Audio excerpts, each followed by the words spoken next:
बताया गया है मेन क्लास में कि अर्धचालक जो होता है जिसका चालकता चालक और कुचालक के बीच होती है, अर्धचालक उसी को ना कहते हैं कि जिसका चालकता चालक और कुचालक के बीच होता है। तो अर्धचालक जो होता है दो प्रकार का होता है, अर्धचालक दो प्रकार का होता है। क्लियर है? आ रही है? ठीक है। अर्धचालक कितना प्रकार का? दो प्रकार का होता है। अर्धचालक कितना प्रकार का? दो प्रकार का। एक होता है आपका आंतरिक अर्धचालक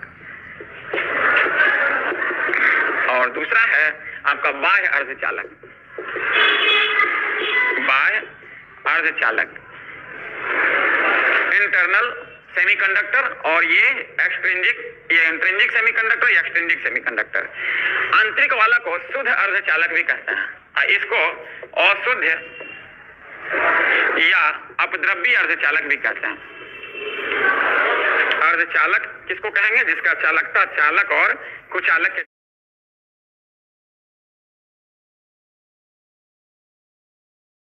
बीच। ठीक है? कितना प्रकार के? दो प्रकार के। पहला है आपका आंतरिक या शुद्ध अर्धचालक। शुद्ध अर्धचालक क्यों कहते हैं? पूछ देगा आंतरिक अर्धचालक या शुद्ध अर्धचालक से आप क्या समझते हो? तो अगर अर्धचालक का क्रिस्टल, अर्धचालक का जो क्रिस्टल है अगर सिर्फ वर्ग संख्या 14 के तत्व से बना हुआ है, मान लिया जाए सिलिकॉन ले रहे हैं तो सिर्फ सिलिकॉन रहेगा, सिर्फ सिलिकॉन, कोई दूसरा एलिमेंट इसमें नहीं रहेंगे। अगर अर्धचालक का क्रिस्टल सिर्फ और सिर्फ वर्ग संख्या 14 के तत्व यानी कि 4 संयोजी तत्वों वाले तत्वों से मिलकर बना है तो इस तरह के अर्धचालक को कहेंगे क्या? शुद्ध अर्धचालक। शुद्ध अर्धचालक किसको कहेंगे? कि वैसा अर्धचालक जिसमें जो क्रिस्टल होगा सिर्फ और सिर्फ किससे मिलकर बना है? वर्ग संख्या 14 यानी कि 4 संयोजी इलेक्ट्रॉन वाले तत्वों से मिलकर बना है। सिलिकॉन ले लीजिए, जर्मेनियम ले लीजिए, वर्ग संख्या 14 के तत्व, कैलाशी शिवाजी गणेश संघ पार्वती, 14 के वर्ग संख्या 14 यानी 4 संयोजी इलेक्ट्रॉन वाला तत्व में क्या होता है? संयोजी इलेक्ट्रॉन 4 होता है, तो चारों इलेक्ट्रॉन क्या होता है? बॉन्डेड हो जाता है एक दूसरे के साथ, अपने निकटवर्ती तत्वों के साथ चारों इलेक्ट्रॉन क्या है?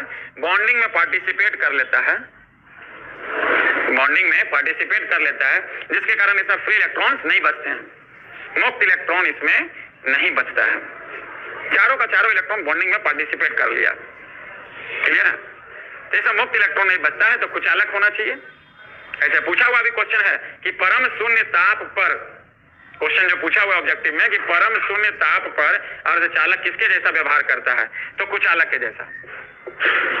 अगर क्वेश्चन पूछ दिया जाए कि परम शून्य ताप पर अर्धचालक किसके जैसा व्यवहार करता है तो कुचालक के जैसा, क्योंकि इसमें करंट फ्लो होता ही नहीं, इलेक्ट्रॉन्स नहीं है ना, मुक्त इलेक्ट्रॉन इसमें बचता ही नहीं, but due to temperature variation, ताप में वेरिएशन के कारण, उसमें विक्षोभ के कारण कुछ बॉन्ड इसका क्या होता है? टूट जाता है। उसमें विक्षोभ के कारण कुछ बॉन्ड इसका टूट जाता है और जब टूट जाएगा तो क्या होगा? कुछ इलेक्ट्रॉन इसका फ्री हो जाएगा, जिसके कारण कुछ चालकता इसका बढ़ जाएगा। तो मेरा ये कहना था कि आंतरिक अर्धचालक या शुद्ध अर्धचालक पूछा जाए कि क्या है तो आप यही कह सकते हैं कि आंतरिक या शुद्ध अर्धचालक क्या है बाबू? यही है कि अगर अर्धचालक का क्रिस्टल सिर्फ और सिर्फ वर्ग संख्या 14 यानी कि 4 संयोजी इलेक्ट्रॉन वाले तत्व से मिलकर बना है, जैसे आपका सिलिकॉन हो गया, जर्मेनियम हो गया, जो भी है वर्ग संख्या 14 के तत्व यानी कि 4 संयोजी इलेक्ट्रॉन वाले तत्व से अगर मिलकर बना है तो उस तरह के अर्धचालक को कहेंगे क्या? आंतरिक अर्धचालक। आंतरिक अर्धचालक में चारों इलेक्ट्रॉन क्या होता है? संयोजी इलेक्ट्रॉन एक दूसरे से बॉन्डेड रहता है। क्लियर है? एक दूसरे से बॉन्डेड रहता है और चारों इलेक्ट्रॉन जब बॉन्डेड रहेगा कौन सा बंधन से? सहसंयोजक बंधन से। कौन सा बंधन से? सहसंयोजक बंधन से बंधा हुआ रहता है। क्लियर है? सहसंयोजक बंधन से बंधा हुआ रहता है, इसमें इलेक्ट्रॉन फ्री नहीं होता है, लेकिन उसमें विक्षोभ के कारण कुछ बंधन इसका टूट जाता है, जिसके कारण इसका चालकता कुछ बढ़ जाता है। क्लियर? इसका चालकता बहुत ही कम होता है, आंतरिक अर्धचालक का चालकता बहुत ही कम होता है। अगर पूछ भी दिया जाए कि परम शून्य ताप पर ये किसके जैसा व्यवहार करता है तो ये कुचालक के जैसा व्यवहार करता है। किसके जैसा? कुचालक के जैसा। लेकिन इसका चालकता को बढ़ाने के लिए इसके अंदर, इसके क्रिस्टल में बाहर से कुछ हम लोग तत्व मिलाते हैं। 14 से बना हुआ है, वर्ग संख्या 14 यानी 4 संयोजी इलेक्ट्रॉन वाले तत्वों से मिलकर बना है, तो इसमें या तो वर्ग संख्या 15 वाला तत्व या वर्ग संख्या 13 वाला तत्व मिलाएंगे। तो मिलाने का जो प्रक्रिया है उसको कहते हैं डोपिंग या अपद्रव्यीकरण। ये भी क्वेश्चन पूछा हुआ है कि डोपिंग या अपद्रव्यीकरण क्या है।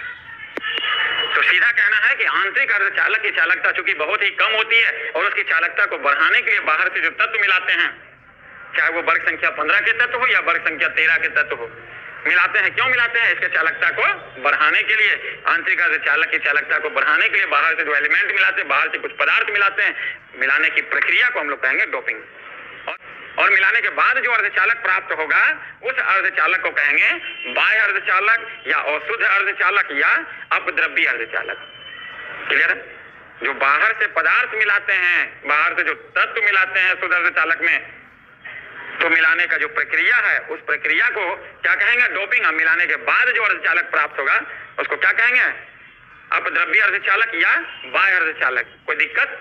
इसी तरह का वीडियो जो है रोज चलते रहेगा। कहीं कोई दिक्कत रहे तो पूछिए।